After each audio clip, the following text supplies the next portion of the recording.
Hello and good evening. Thank you so much for tuning in to tonight's session. My name is Ricky Isaac, your moderator for tonight. Proudly, I'm one of the many volunteers in Professional Development Forum that made tonight's webinar possible. For those unfamiliar with Professional Development Forum, PDF was established to help diverse young professionals find fulfillment in the modern Australian workplace. We are a group of volunteers eager to help others by giving them access to the knowledge, mindset, and network to become the best version of themselves. Before we begin, just a very simple bit of housekeeping rules. May I please ask everyone to update your names and turn on the cameras so we can better connect with each other. Also, please make sure that your microphones are muted until, of course, after the webinar, we're going to have a 15-minute Q&A session where you can ask any question you would like to our wonderful guest for tonight, Tu Lee. Good evening, Tu. Thank you so much for coming to my studio tonight. Hi, Ricky. It's my absolute pleasure. I'm delighted to be here. Yeah, I'm very excited because this is going to be the very first session after the pandemic broke out that we're going to have a live conversation face-to-face. So It's so good to have you here. Yeah, well, the first one post-pandemic or not post-pandemic, but first one post-lockdown and the last one of the year, right? Yeah. So we have so much to unpack here, but I'd be remiss if I didn't ask about the recent, let's call it a development for your career. So a lot of people in the audience might have already read about your story in almost all the major Australian news outlets and also some international ones like New York Times. For those people who didn't, could you briefly outline what happened to you recently? Yeah, sure. So I guess I'd have to go back to March of 2021, so this year, when the current sitting member for Fowler, Mr. Chris Hayes, had announced his retirement at the next election. And in doing so, he expressed his intention of being succeeded in his position as a member for Fowler by someone who was from the community and who reflected the community. So I think fortunately enough for me, the person that he had in mind to leave behind his legacy of having someone who, in an area like Fowler where there is a big population of Vietnamese community, so someone who was from that Vietnamese community to succeed him. And as I said, lucky for me, that happened to be me. Yeah. And so that story broke in March. So let me be clear. So you actually had the endorsement of your predecessor. I mean, the person who held the job previously.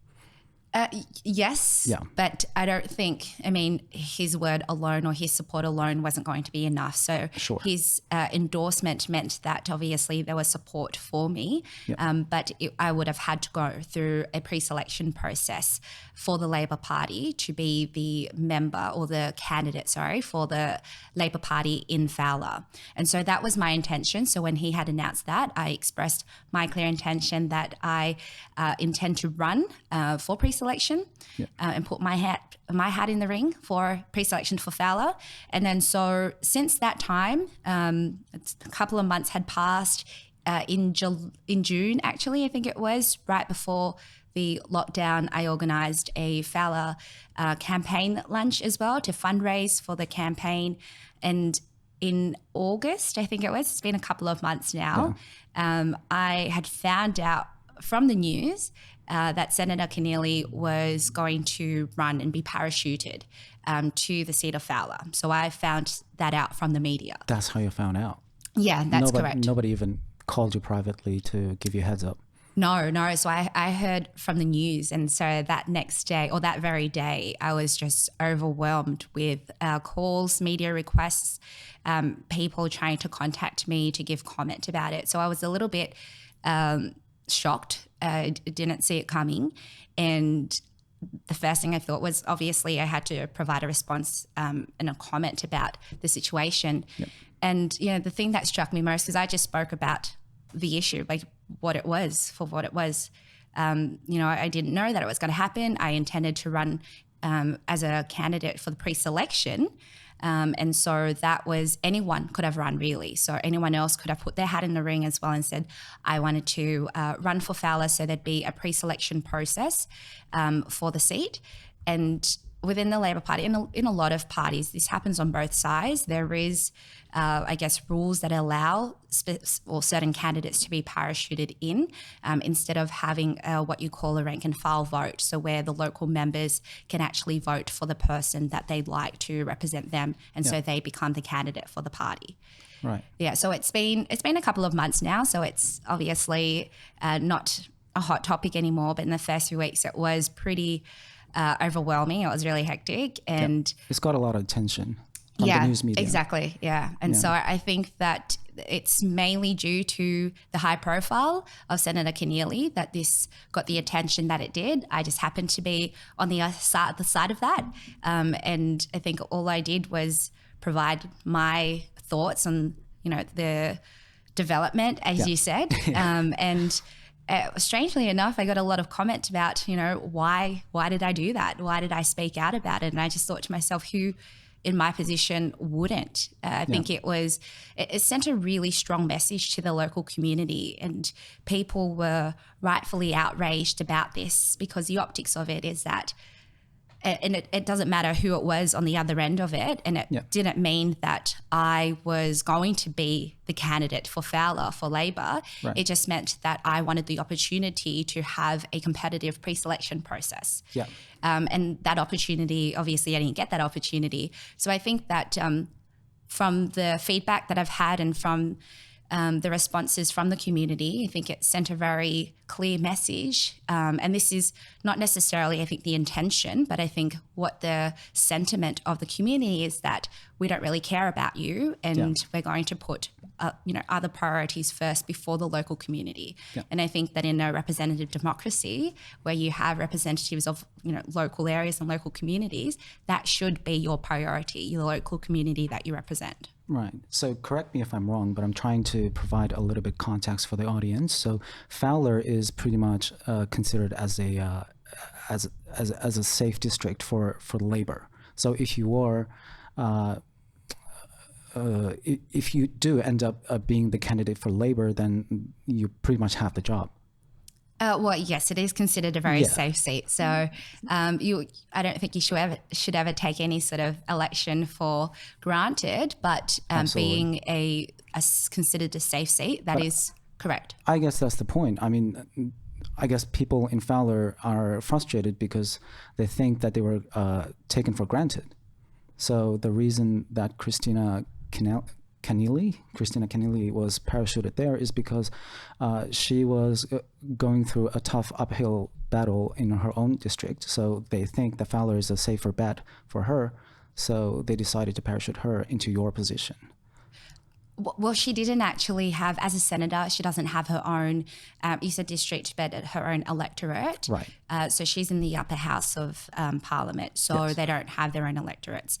The issue was that I think she was at risk of not being on the top of the ticket for Labor. And so I think the third spot on the ticket isn't necessarily guaranteed. And so obviously as a very polished, a very professional, seasoned politician, she's the fourth most powerful person in the Labor Party. Yes. It'd be, a huge miss if we were to lose Senator Kennealy as a party. And so I think that the safest option was to find her a seat that would essentially guarantee that she maintains in Parliament or remains in Parliament. And it just so happens to be Fowler, considering that the current sitting member was going to be retiring at the next election. And you are sacrificed, even though that you are actually from the region in question, and you have been working as a community member, as a community leader in Fowler for years. Well, I wouldn't call it a sacrifice. I think it was a missed opportunity, but it wasn't guaranteed for me by any means. But I mean, it was a chance for you to fight for that position.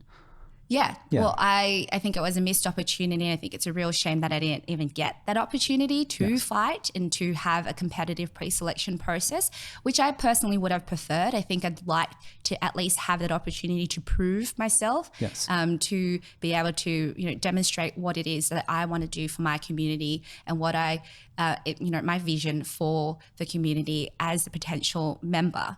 Mm-hmm. And that's what any candidate would like the opportunity to do, but unfortunately not this time. Yeah. I didn't get that chance. You said after you spoke out, the response has been overwhelming for you.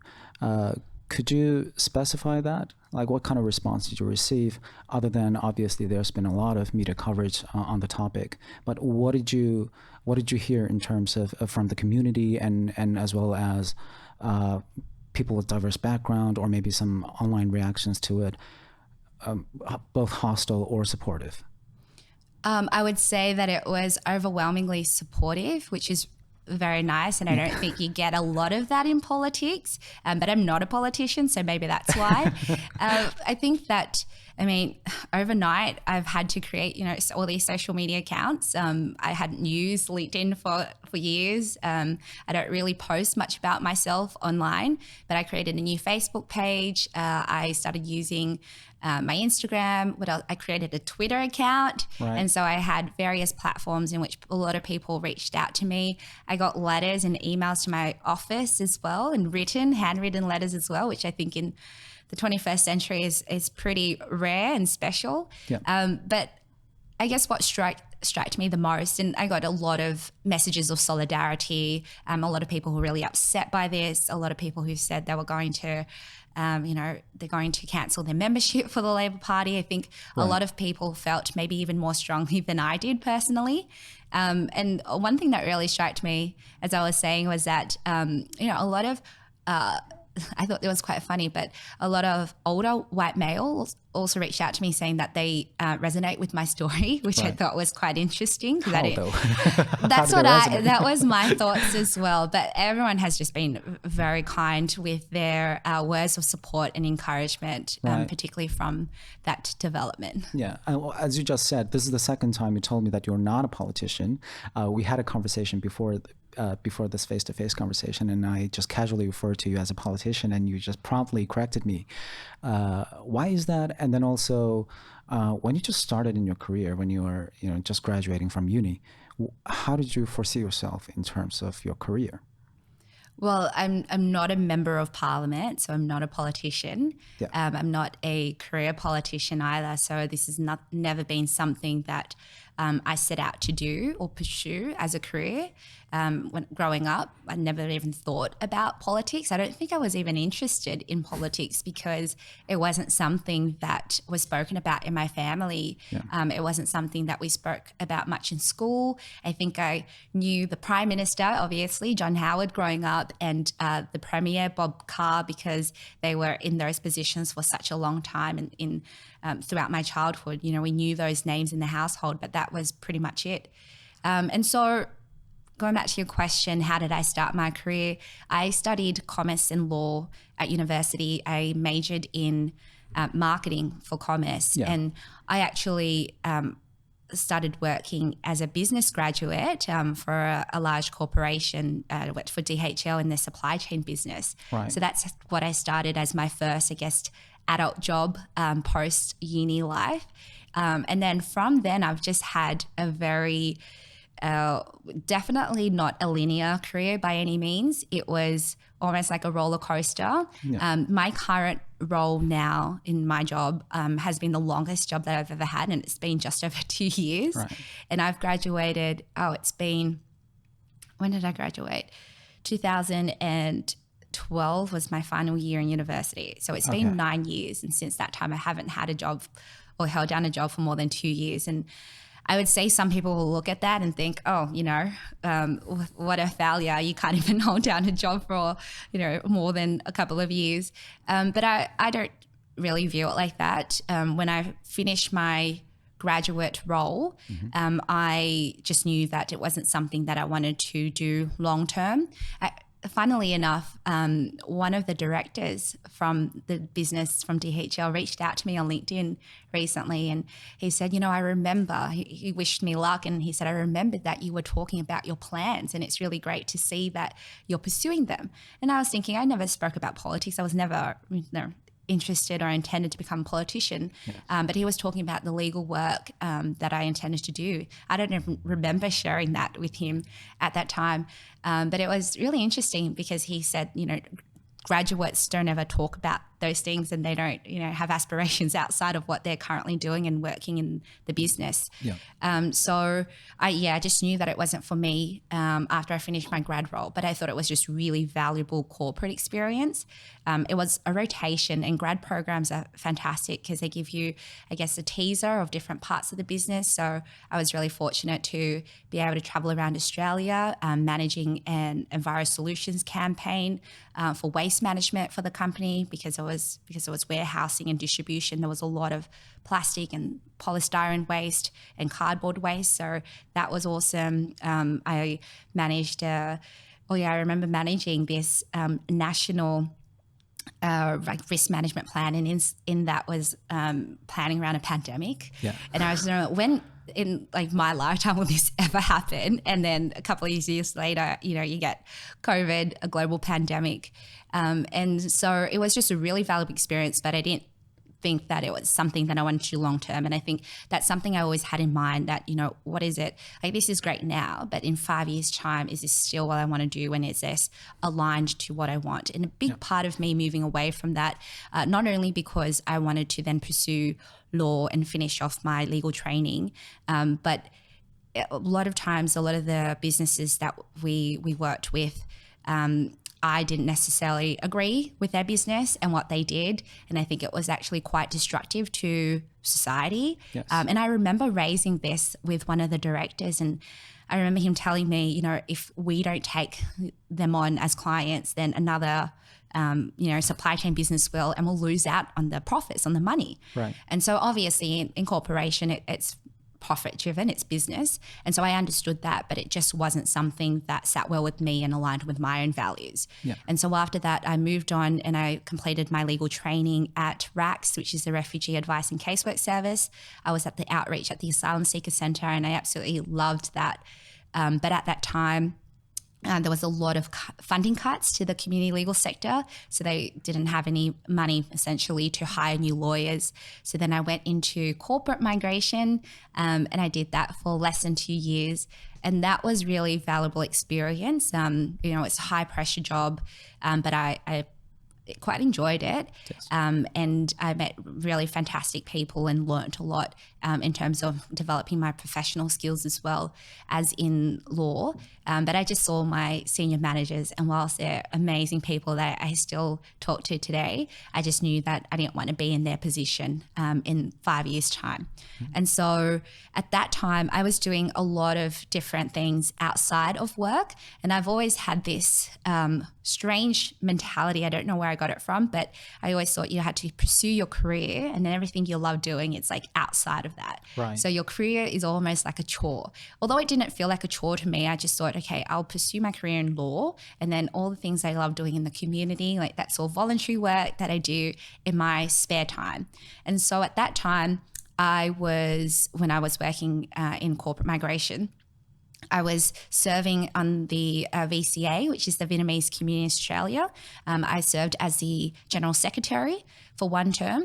And during that time, I was very involved in local activities, and the local member, Mr. Chris Hayes and Fowler, he would come to absolutely every event that we had. So every community in the local area will say, he's a good friend of our community. And so I had met him on a few occasions, and we got to talking, and he asked me about what I do. I told him I worked in immigration law. And then one day he said to me, I get a lot of immigration matters being a federal member for Parliament, and that's a federal issue. So I thought, and I probably told him that, I'm looking for something different because I don't really love what I do and I don't see myself there long term. So he said, why don't you come work for me? And I'm like, oh, cool. I've never worked in EO before. I was already a member of the Labor Party from university. So I thought, okay, I'll join because he's a Labor member. So I joined his office. It was only supposed to be mat leave. So my intention was to go traveling with my partner. So I thought, okay, I'll work for 6 months and then we'll go off traveling. And so I did that, and it was a lot of fun. We were in Canberra, and then we were back in the electorate office. I did a lot of work in the local community, and Fowler is a very diverse electorate. Vietnamese, there's a large Vietnamese population because it includes suburbs in southwestern Sydney like Cabramatta, Canley Vale and such. But it's got so much, it's very rich in culture. Most people might know that a lot of new migrants settle in Fowler. And so I was really engaged with the local community working for Chris, and it was a really fun experience. But then after the 6 or however many months I had left, I had gone traveling and had come back. And then the following year, very early in the year, was going to be a federal election. And I've never actually campaigned or been involved in an election before. And I thought it'd be really cool to manage an election. So Chris asked me to come back and manage his election campaign. And so I did that, and it was a lot of fun. And Chris had already been the member for years, and everyone just loves him in the local community. So it wasn't hard at all. I mean, we did a call out and 250 volunteers came on board, and they weren't even Labor Party members. These are just local people that just really admire and respect Chris. It was just fantastic. People came out and supported him in droves, and obviously he got re-elected in one of the safest seats in the country. And so that was 2019. And then after that, I left his office after the election campaign. I didn't think that I could learn any more and do any more in his office. It was very much a stepping stone as opposed to a career. And so... Someone in the audience is having a good mood. That's all right. And so I moved on to where I currently work now, which is at Marrickville Legal Centre. So I work in the community legal sector. I'm actually work 2 different jobs at the moment because funding is pretty precarious in this sector. So it's pretty hard. Like, you don't come to this sector to have a secure job. And so it's difficult, but it's work that I really love doing. So at the moment I work not only at Marrickville Legal Centre, but also at Western Sydney Community Legal Centre. Yes. And so I'm juggling those 2 roles at the moment. Right. And well, you just said that early in your career, you thought career is just something you do as a chore, and then everything you love is just on the side. Yeah. Do you still believe that? Oh no. So there was definitely a point in time where I thought to myself, why can't I merge both together? Right. And I think it's difficult because obviously, when you're going through your career or when you're building your career, it's like Rome. Rome wasn't built in a day. You've got to build up to it. You've got to develop those skills. And so you want to go out and, be a manager or be a boss lady or whatever, that takes time. Yeah. And so I knew it didn't happen overnight, but I knew that, the whole theme of this talk is following your North Star, right? That wasn't my words, but... What is your North Star? Yeah, I think I'm still trying to figure that out. Right. But I think that every step and every decision I've made in my career, if you can even call that, like different jobs being a career in very different industries and fields. But I think it was never really compromising on what was important to me and my values. And I think though you do, regardless of the experience that you have, and even if it doesn't necessarily align directly, I think it's really important to be able to learn from any type of experience and to be able to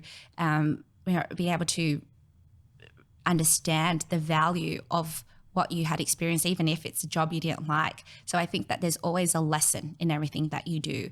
And I definitely, through my experiences, I think that I'm really grateful that I've changed jobs. And sometimes I think about it, especially when I talk to my friends and, a lot of them have been in the same job since they've graduated from high school. So it's been, from university. So it's been 8-10 years, and they're like really high up, they're senior managers and they're doing really well. And I think, if I just stuck to one job, like if I stayed at DHL, maybe I'd be a director by now. Yeah. Or something like that. I probably wouldn't, but I thought maybe if I just stuck with it, yeah, then I don't regret it at all. And I don't regret being, jumping ship, because people would probably look at that and think, okay, you're so indecisive about what you want to do with your life. Yeah. But I think it's about having a long-term view of where you want to be and what you want to do. And you don't necessarily have to have all the answers immediately. Yes. And particularly very early on in your career.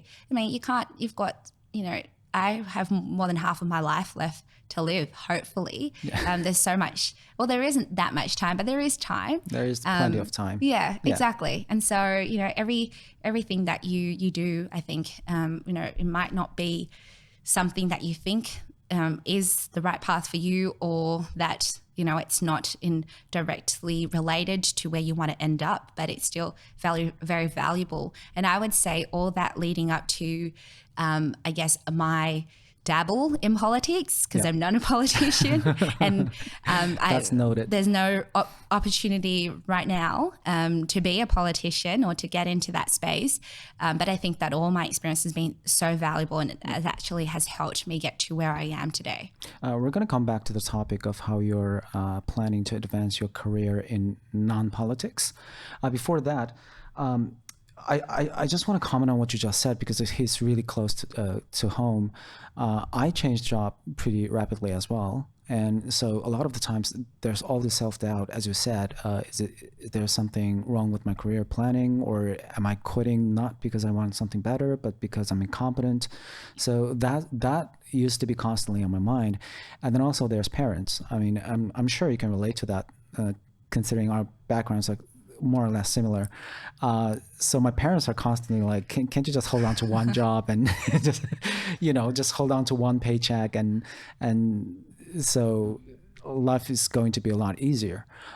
So that was a lot of pressure from me as well. So how did you have that sort of pressure from both yourself and your parents, and maybe some peer pressure, and how did you deal with that? It's funny, my parents didn't really pressure me too much, but you mentioned Paycheck, and I think that for my parents and generally, you know, having a job and having a career is about being able to make money to survive, to thrive in this, you know, society. But personally, and I think that this comes down to my personal privileges, and I'm very grateful for it. But I mean, I still lived with my mom in my 20s until I got engaged and moved out. And so I didn't have to think about all these other expenses. And so in my career choices, I guess, it wasn't about, you know, how am I going to make the most money? And it had always been, so money had never been a main motivator for me. In many of my jobs, it was, you know, actually making less money when I moved on to another job. Actually, I remember my sister saying, "What are you doing? You know, when you're progressing in your career, it's which about..." Which sister? You can probably guess which sister. But it's She's about... right here present with us, yes. Yes, she is.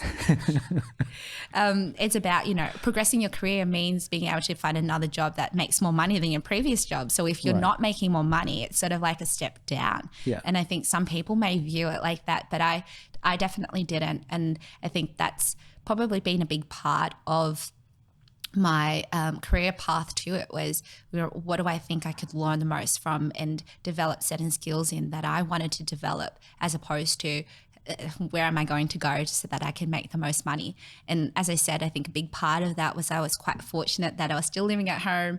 You know, Mum was taking care of me. I'm the baby sister, so I get cuddled a lot by my family.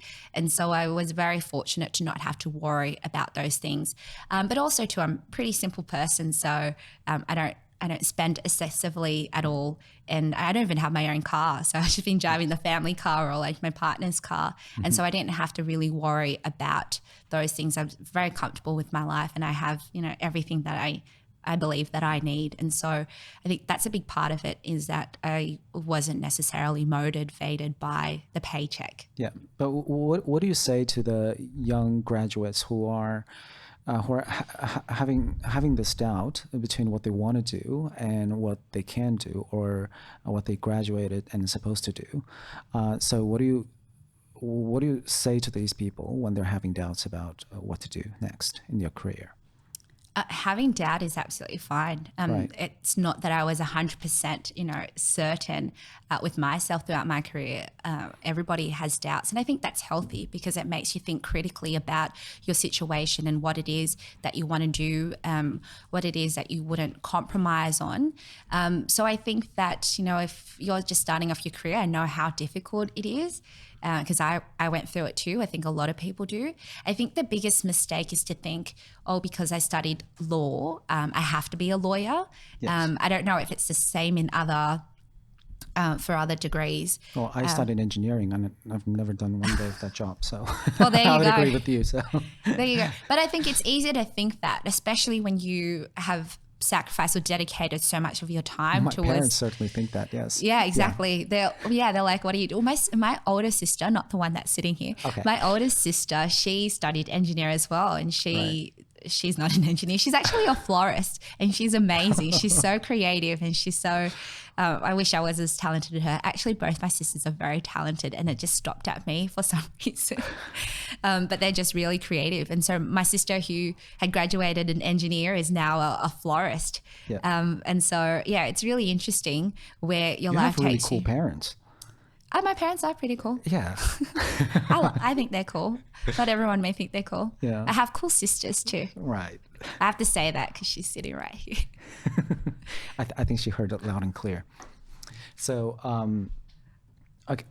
again, what is your North Star? I mean, if there's one thing that is keeping you up in the morning and just make you excited for going to do whatever you're supposed to do for that day, what is it? Well, like I said, I think I'm still trying to figure that out, but I think I'm getting closer to it. There's be a blurry idea out there. Yeah, I think it's blurry, but I jump out of bed every morning really excited to go to work, and I think a big part of that is that the work that I do, I think, is extremely valuable in the local community. Where I work at a community legal centre, it's not just about helping people, which is a big part of it, but I think it's important, I think, that the work that you do, you feel that it is valuable and it is adding value to society and to other people's lives. And I think I'm very fortunate that in the work that I do, you can see the direct impact that you're making. And it might just be, a one-off, like you're giving advice, or it might not be life-changing, but to see that what you can do in your work is adding value to people's lives, and it's improving their lives somewhat, or helping them, or making it a little less crap. I think it's a really great feeling to have. So I love that feeling, and I love the work that I do. So I think that's definitely something that guides me, and I guess it's part of my path to my North Star. But I think I've always had a very strong service disposition, and I think a lot of people, it's human nature, like you love to help others, but I think that was really ingrained in me from a young age, about doing more for others, and not really expecting anything in return. And I think that sense of satisfaction that you get when you're able to assist others selflessly, I think is a really great feeling, as I said. But also too, I think in anything I did, and I think a lot of that comes back to my upbringing in my community, and particularly in the Buddhist community that I grew up in. It's really about how everything you do, when you say and you think about how it not only benefits yourself personally, but how it benefits others. And I think that that's always something that's been ingrained in me, and that I've considered in everything that I do, especially in the work that I do as well. Right. So what is next for Tuli? What is next? Yes, especially after the controversy. Oh, okay. I mean, if you're talking about politics, I really don't know. At this point in time, I don't know, this is true, so I guess I can share it. I haven't even been contacted by the Labor Party, so I don't know what's next for me. Do you expect them to contact you? No, actually, it's not that I even, no, it's not that I'm even expecting a call, but I just think that, I don't know, I think because everyone's been asking me, and I'm like, no, they haven't. They're like, oh, that is so rude. I'm like, oh yeah, maybe it is. But I don't think I have that expectation. So it is what it is. Obviously, I'm not going to be the member for Fowler, or at least, running as a candidate for Fowler at the next election. So that's not going to happen. I know that for sure. But I don't know what's going to happen next, whether or not I pursue a career in politics. Really, it's not something that I want ever to pursue. I think it's an opportunity to serve the community. And I think that anyone, should be granted that opportunity. But I think I love serving my community in whatever way or whatever that looks like, whether it's in as a representative or in the work that I do in the community legal sector or the community sector in general. I think that I'll continue to do that, and that's always my priority, and that's my passion. Is that the first time you ever encountered anything like that?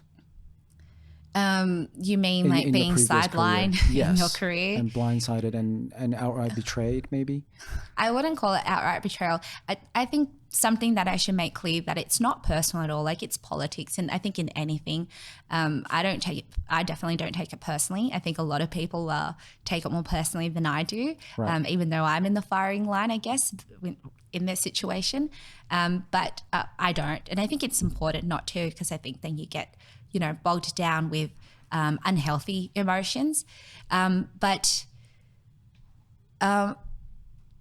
what was the question? What was the question? I'm so sorry. Oh, I lost my train of thought as well. What was it? Sorry. Oh, have I been betrayed? Yeah, sorry. Yeah, before in your career. Sorry. Yes, I have actually. I've shared this before, and a lot of people that I'm close to know this. So in my previous role, I was already working in that a particular position, and I was made to reapply for my job because someone else wanted my role, someone more senior than me who had more experience than I did. And so it was a role I was already performing, and then I was made to then reapply and go through an interview process.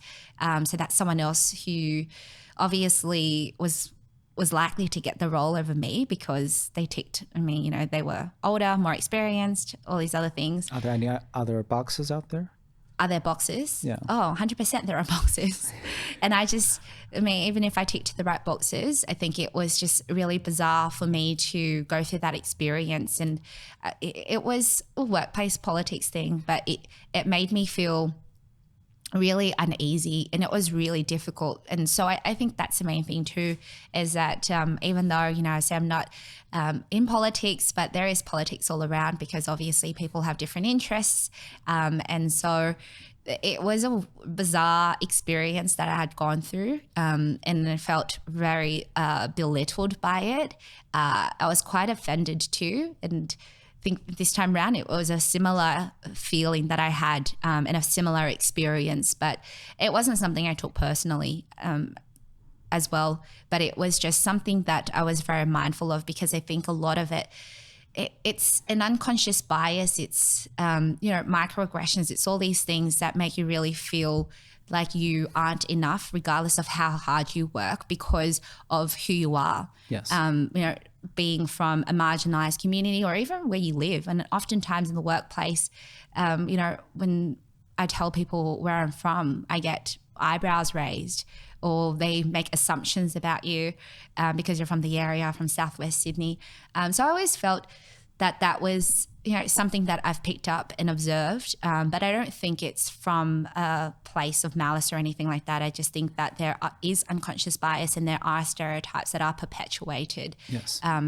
For certain reasons. As you said, a lot of people took it more personally than you did, and that certainly includes one of my friends, who's presumably in the audience as well.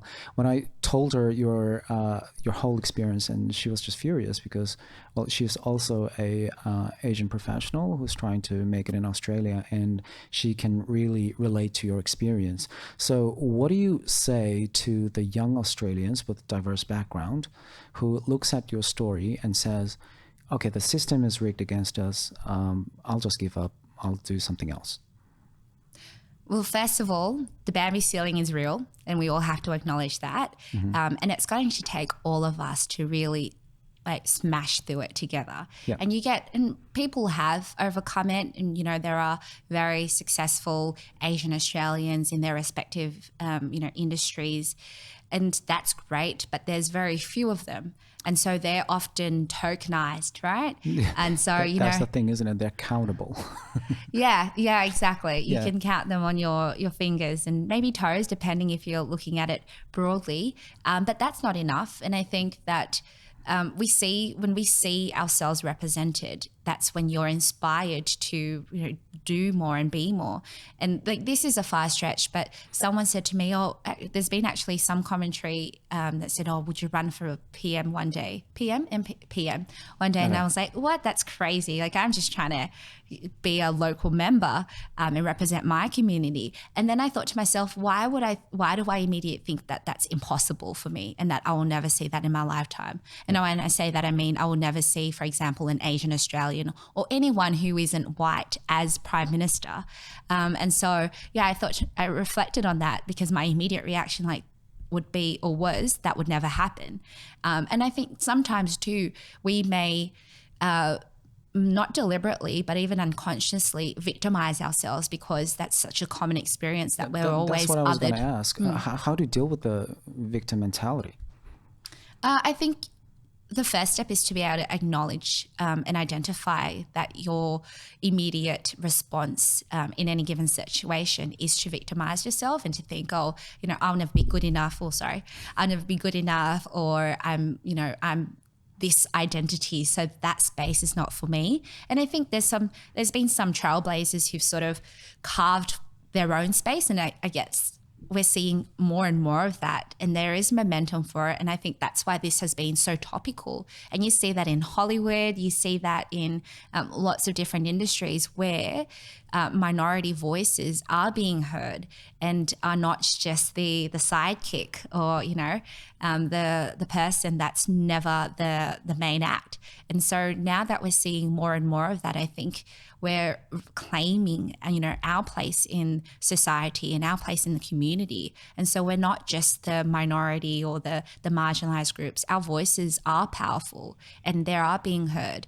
And even if it's just a few people, I think it's important that everyone knows that they need to be seen and heard too, and that I think a lot of it comes with confidence as well, because I feel a lot of times we're not confident enough to step into their spaces. Yes. And that comes from, maybe our migrant backgrounds and how our parents came here and, they taught us to blend in and try to, assimilate as much as possible so that you don't stand out too much. And also keep your head down and just work hard and just be grateful, right? There's a big attitude or mentality of, being so grateful that we're in this lucky country. So, that's enough, and anything more than that is a bonus, but we don't want to be greedy and we don't want to ask for more, because being here in itself is a blessing, particularly when a lot of migrant communities like mine as a Vietnamese Australian, my parents came after the war. And so the alternative is much worse. So anything you get here, even if it's the scraps, it's better than the alternative. And I think that that's very much part of that victim mentality. And so I think the change here too is generational as well, in that, we grew up here. Like, I was born in Australia. My sisters were born in Vietnam, but they came here at a very young age. And so growing up in Australia, and I think we're super lucky because you get the best of both worlds. You get, the culture here and the attitudes and what you learn in Australia, but also too, for us anyway, in my family, that culture, our Vietnamese heritage was very much ingrained in us. And my parents put in a lot of effort to make sure that we don't lose culture, and that includes the language. So I'm very lucky, I feel, to be able to speak and read and write in both languages. But I think that growing up in Australia, and you're not taught to put your hand out, put your head down and stay quiet. Like in Vietnamese, there's this saying, wherever your parents tell you, you got to sit there and you shut up. And, but our parents growing up, we would always not talk back to our parents, but at least voice our opinions and say that this is what we think. But my parents would be like, but we're the parent. We know what's good for you and what's right for you, right? It's a very Asian ethnic thing. But I mean, we were always taught about respect. And so I don't think we were disrespectful, but we obviously had our strong opinions about things and weren't afraid to voice them. And I think that comes from a very Western mentality. But I think being a Vietnamese Australian and, a hyphenated Australian, I think it's I've said it before, like a superpower, because we get almost the best of both worlds. And I think that that's something that's quite unique and should be not only celebrated, but we need to cultivate that. We need to see that as an advantage and not a disadvantage. Right. But what about for those young professionals who are just setting out in their career? What do you say to them who look at your story and feel rightfully discouraged. Well, when you do you foresee a better future for people with diverse backgrounds? Oh yeah, of course. And I think that it's up to us to be able to push for it and not just accept things. And, you know, if you see things that aren't right, or what was that article recently? And I'm sorry to bring this up, but I know that it was public, about PwC and how HR ran that event, and someone dressed up as, it was just very racist what they did. Right. So I probably have missed that. Okay. I don't want to misrepresent what happened, but my understanding of it was someone in HR dressed up as a bat was mocking the Chinese. I didn't miss that, yes. Okay. Yeah. Right. I'm familiar with that story. But I would probably think, just from my experience and hearing from my friends, that these things, you know, it doesn't happen in isolation. Like, it happens in the workplace all the time. Yeah. But if we don't speak out or call it out, then those things will continue to happen. And sometimes it's not ill-intentioned. It may be, you know, seen as a joke, but those types of acts or microaggressions, when they're perpetuated and when they go unchecked, that's when people may think it's okay or it's just a joke. And I hate that, you know, right. It's just a joke, so you should just chill out. But it's not, and it really does affect people. And so I think that those things, if you see it happen, and I think we're getting better at this, and there's, I guess, toolkits and how you deal with it or how you raise it and speak about it. But I think a lot of times we skirt around problems. And so even if you're starting your career, but you see things that don't sit well with you, or you think that should be addressed because it is unacceptable behavior. And I think now, you know, more companies are cluing up to the fact that diversity inclusion isn't just a tick the box exercise, but it actually means that people need to feel like they belong in a workplace, and they need to have that sense of safety in the workplace. And inclusion, you know, it's important. And so I think that if there's like a person you can talk to in the workplace or anything like that, like these things you need to be able to call out, but feel like you're in a safe space to be able to raise it. And I think that you need to have the confidence, even if you're starting in your career.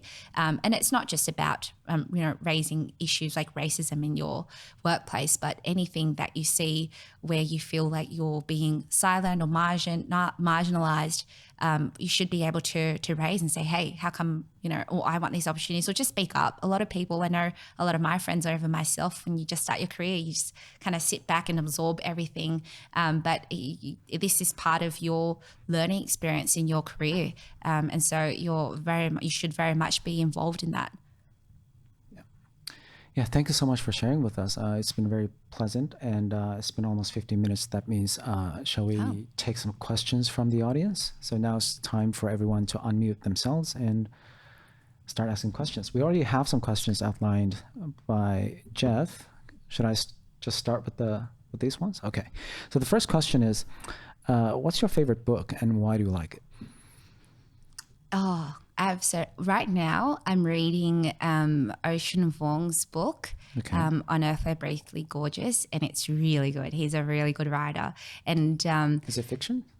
Yeah, I think it's based on his life, but I think it is a fiction. But it's the first thing that came to my mind because I saw that in the HSC this year they used this text. And they used his text, and then all the students started spamming his social media and sliding into his DMs, saying that, you know, he's made them fail, which I thought was hilarious because in this day and age, like, you can directly contact, you know, the author of the text in your HSC, which is bizarre and pretty outrageous, but he's a really good writer, and I really relate to his story because he's a Vietnamese person who came to America after the Vietnam War as well. So a lot of the experiences that he had endured and gone through, I see that reflected in my experience as well. And so, yeah, it's something that the story I really resonate with, but he's a beautiful writer. Right. What is the book title again? On Earth We're Briefly Gorgeous. Okay, I'll go check it out for sure. And then the second question, what was the goal you were trying to achieve if you became a MP? Everyone has a cause. I'm interested in what yours was or is. I wouldn't say that it's a cause. I think the very role of being a member of parliament, a representative, is to be able to represent your electorate, your constituents, and the voices of your constituents. So I think that would have been my job and my priority, to be representing of the views. And even if they're very diverse views, I think that that's really important, because I think that you're not always going to have, and as an MP, it shouldn't be, this is my view and that's what I'm going to stick to. I think it's really important to have critical and healthy debates and reach an understanding. And I think we're quite polarized now, where we think if someone thinks differently to us, then they're immediately, we don't engage, like we disengage with people that think differently to us. But I think that the risk of that is groupthink, and then you then surround yourself with people who think the same as you. So that didn't really answer the question, but to be a representative, to represent the voices and be the voice of my community would have been my priority. Right.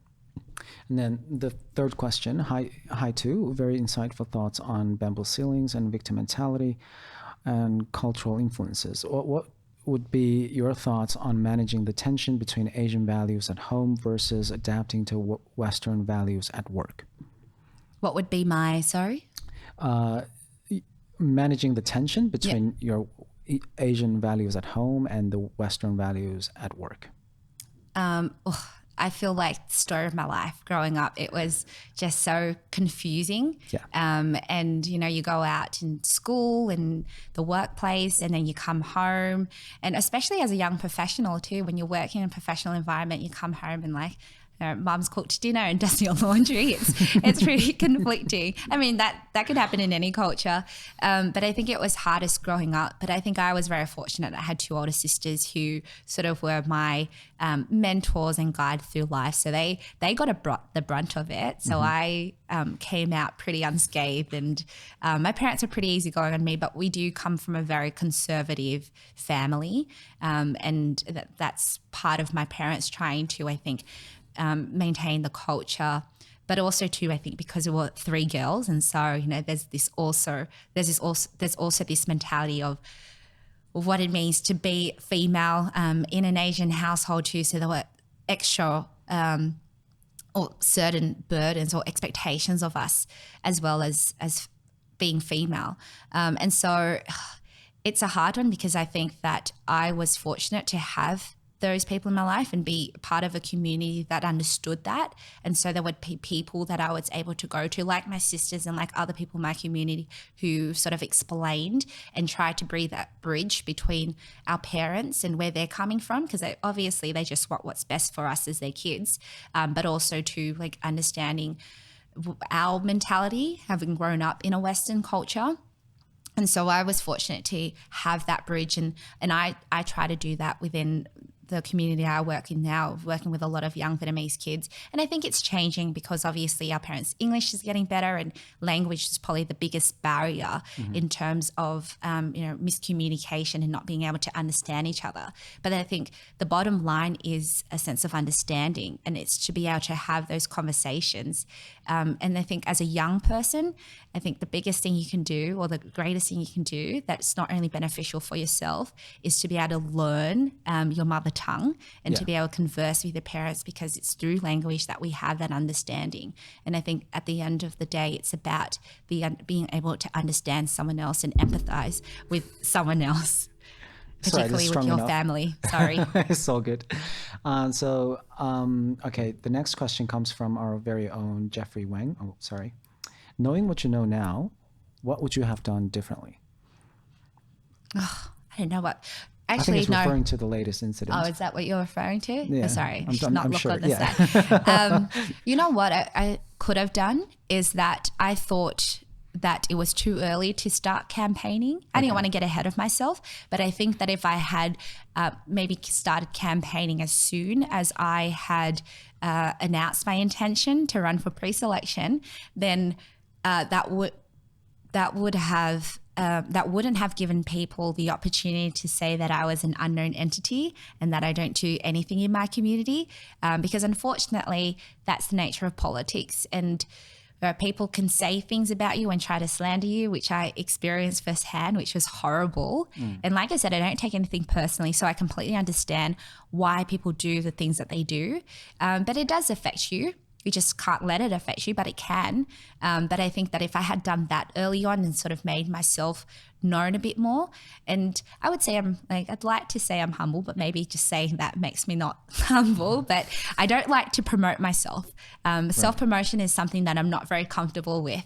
And so, I'm not one to, take photos and, photo ops and all that and post it all over social media. So I think because of that, I didn't have a known profile in the wider community, and that was then used against me to say, as I said, that I was an unknown entity without any political experience. And so I think that that's something I could have done differently. Not that it would have changed the outcome necessarily, but I think that's something that if I was to go back and change things or do something differently, that would probably be it. Is that a culture thing, do you think? The lack of promotion? No, because I think there are a lot of people I know from my background that do that and thrive on that. So I don't think it's a culture thing. I think it's a personality thing. Right. So the very last question for tonight, this is a slightly more political one. What are your views on the current Australia-China tension? Do you think it's just political, or is there any substance in it? And more importantly, how can Chinese Australians deal with this situation where they may be getting unfairly squeezed? Oh, gee. Okay. Yeah. What a question to end on. Thank you for asking that. Thank Jeff. He hand-selected this question. Okay. I think politicians struggle to answer a question like this. So but you wouldn't, because you're not a politician. No, I'm not. But I think that this is a complicated issue. And Absolutely. I don't think providing any commentary on a Thursday night as the last question for PDF is going to do it any justice. Right. What I would say is that we can't always take things for face value. And just because things appear to be as it is, I think politics has been almost reduced to sloganism, and people have very short attention spans, and maybe because of the overwhelming media or the 24-hour news cycle.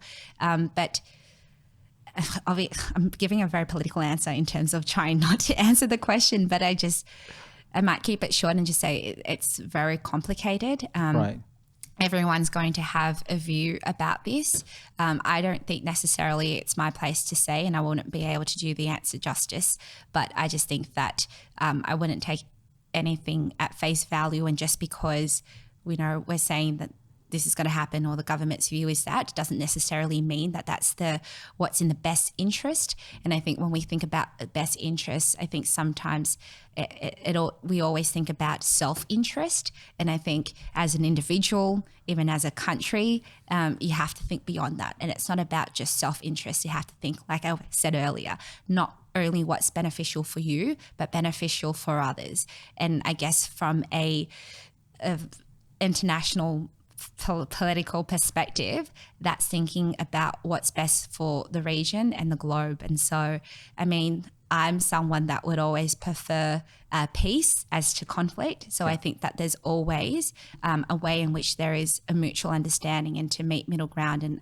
And I think that that's much better for both parties or any side to come together with a sense of understanding, as opposed to coming in with conflict in mind. Does that answer the question? Oh yeah, I couldn't have asked for a more perfect note to end the session with. So thank you for that. And I would also like to thank you for coming today. As I said, this is our first face-to-face conversation after the pandemic, and I really enjoyed this conversation. I hope you did as well.